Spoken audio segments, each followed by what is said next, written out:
IBOs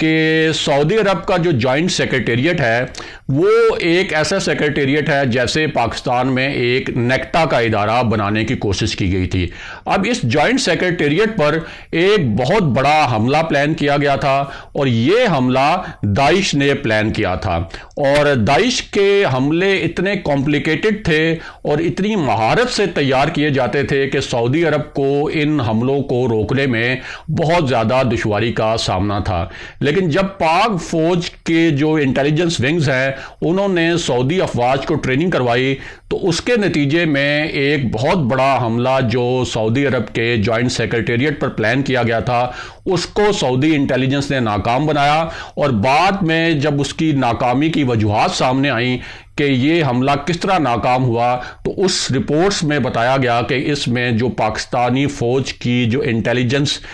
training تھی جو سعودی افواج کو کروائی گئی اس کا بہت زیادہ اہم کردار تھا۔ اب اسی پوری صورتحال میں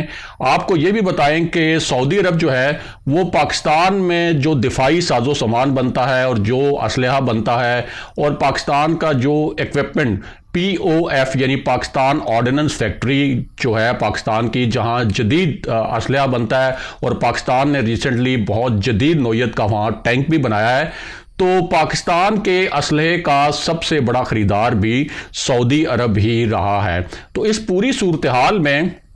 یہ جو اب دھماکہ ہوا ہے سعودی عرب کے اندر، اس میں پاکستان کی طرف سعودی عرب دیکھ رہا ہے، اور اس حوالے سے آپ کو جنرل باجوہ کے ایک خاموش دورے کی تفصیلات سے بھی آگاہ کرتے ہیں۔ تو سب سے پہلے تو آپ کو بتائیں کہ جب پاکستان اور بھارت کے درمیان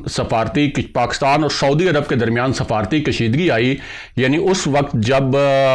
شاہ محمود قریشی کے ایک بیان کی وجہ سے پاکستان اور سعودی عرب کے تعلقات جو ہیں ان میں ایک دراڑ پڑتی نظر آئی، تو اس وقت موقع کا فائدہ اٹھا کر بھارتی آرمی چیف جو ہیں وہ سعودی عرب پہنچ گئے، اور یہ پہلا دورہ تھا کسی بھی بھارتی آرمی چیف کی جانب سے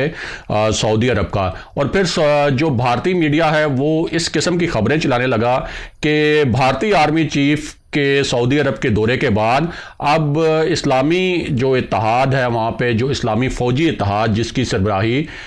پاکستان کے سابق army chief general Raheel Sharif کے پاس ہے، اب ان کو اس سربراہی سے بھی ہٹا دیا جائے گا، اور یوں آہستہ آہستہ فیز وائز یعنی مرحلہ وار پاک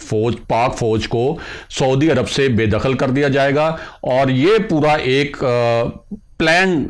طریقے سے ٹرانسمیشنز کی گئیں بھارتی میڈیا کے اوپر، اور اس میں پاکستان کے لیے تشویش کی باعث یہ تھی کہ جو عرب میڈیا تھا اس نے بھی بھارتی آرمی چیف کے دورے کو ایک تاریخی دورہ قرار دیا۔ اب اس پوری صورتحال میں آپ کو بتائیں کہ جنرل قمر جاوید باجوہ کے ایک خاموش دورے کا معاملہ کیا ہے۔ تو اس حوالے سے پہلے تو آپ کو بتائیں کہ جب ایران عراق کی جنگ ہوئی تھی تو اس وقت سعودی عرب نے پاکستان سے یہ درخواست کی تھی کہ پاکستان اپنے ٹروپس یعنی پاکستان اپنے فوجی فوری طور پر سعودی عرب تعینات کرے، کیونکہ سعودی عرب کو یہ خطرہ تھا کہ سعودی عرب پر ایران عراق جنگ کے دوران حملہ ہو سکتا ہے، اور اس کی سلامتی کو اس وقت شدید خطرات لاحق تھے۔ تو اس وقت 20,000 ٹروپس جو ہیں، 20,000 پاکستان کے فوجی جو ہیں وہ سعودی عرب میں تعینات ہوئے، صرف اس وجہ سے کہ سعودی عرب کی سلامتی کو خطرہ نہ ہو۔ اور 60 کے عشرے سے یعنی 1960 کے عشرے سے پاکستان کی جو افواج ہیں اور ان کے جو خصوصی دستے ہیں وہ سعودی عرب میں مقدس مقامات کی حفاظت کے لیے اور جو شاہی خاندان ہے اس کے تحفظ کے لیے وہاں موجود رہے ہیں۔ اس کے بعد 2017 میں ایک ڈرامائی موڑ اس وقت آیا جب سعودی عرب پر حوثی باغیوں کے حملے جو ہیں وہ بہت زیادہ تیز ہو گئے۔ سعودی عرب میں کار بم دھماکے بھی ہوئے، اور یہ اپنی نوعیت کے پہلے ایسے دھماکے تھے جن کا سعودی عرب کو سامنا کرنا پڑ رہا تھا، اور اس وقت سعودی عرب پر ڈرون حملے بھی شروع ہوئے۔ تو اس دوران 2017 میں ایک بہت خاموش نوعیت کا دورہ army chief general Qamar Javed Bajwa نے سعودی عرب کا کیا، اور اس دورے کے متعلق کوئی پریس ریلیز وغیرہ جاری نہیں کی گئی، کوئی میڈیا بیان جاری نہیں کیا گیا۔ اور اس دورے کے دوران سعودی جو شاہی خاندان ہے، جو سعودی رولرز ہیں، جو سعودی حکمران ہیں، انہوں نے جنرل باجوہ سے درخواست کی کہ سعودی عرب کی سلامتی کو بہت شدید خطرات لاحق ہیں، اس لیے پاکستان اضافی ٹروپس سعودی عرب بھیجے۔ اب یہ ایک مشکل فیصلہ تھا، ظاہر ہے کہ اس کے اوپر پاکستان میں جس قسم کی تقسیم ہے تو اس میں یہ ایک مشکل فیصلہ تھا، لیکن اس کے باوجود پاکستان نے سعودی عرب کے ساتھ تعلقات کی بنیاد پر اس وقت وہ اضافی ٹروپس بھیجے، اضافی فوجی بھیجے، اور اس کے بعد سعودی عرب میں جو حالات ہیں، جو دہشت گردی کے حالات ہیں، وہ کافی کم ہو گئے۔ سعودی عرب پر جو حملوں کی تعداد تھی وہ بھی کم ہو گئی، یعنی وہ ٹروپس بھیجنے سے سعودی عرب کو سیکیورٹی کے حوالے سے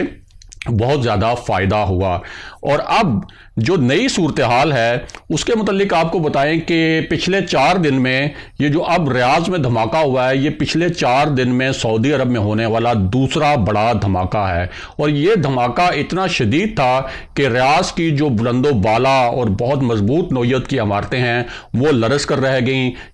ان عمارتوں کے شیشے ٹوٹ گئے، جو ریاض کا انٹرنیشنل ایئرپورٹ ہے وہ ہنگامی طور پر بند کرنا پڑا۔ اور اس سے پہلے صرف 3 دن پہلے سعودی جو میڈیا ہے انہوں نے ایک میزائل کی فوٹیج بھی چلائی تھی جسے انٹرسیپٹ کیا گیا تھا فضا میں، جو کہ سعودی عرب پر حملے کے لیے میزائل داغا گیا تھا۔ اب اس پوری صورتحال میں جب سعودی عرب پر یہ حملے بھی بڑھ رہے ہیں، سعودی عرب کو دہشت گردی کا سامنا بھی ہے، اور دوسری جانب نئی جو امریکی انتظامیہ ہے، یعنی امریکی صدر جو بائیڈن کی انتظامیہ ہے، وہ جمال خشوگی کے کیس میں محمد بن سلمان کے خلاف کارروائی کا ارادہ بھی رکھتی ہے۔ تو سفارتی ذرائع کا کہنا ہے کہ اب جو ہے سعودی عرب ایک مرتبہ پھر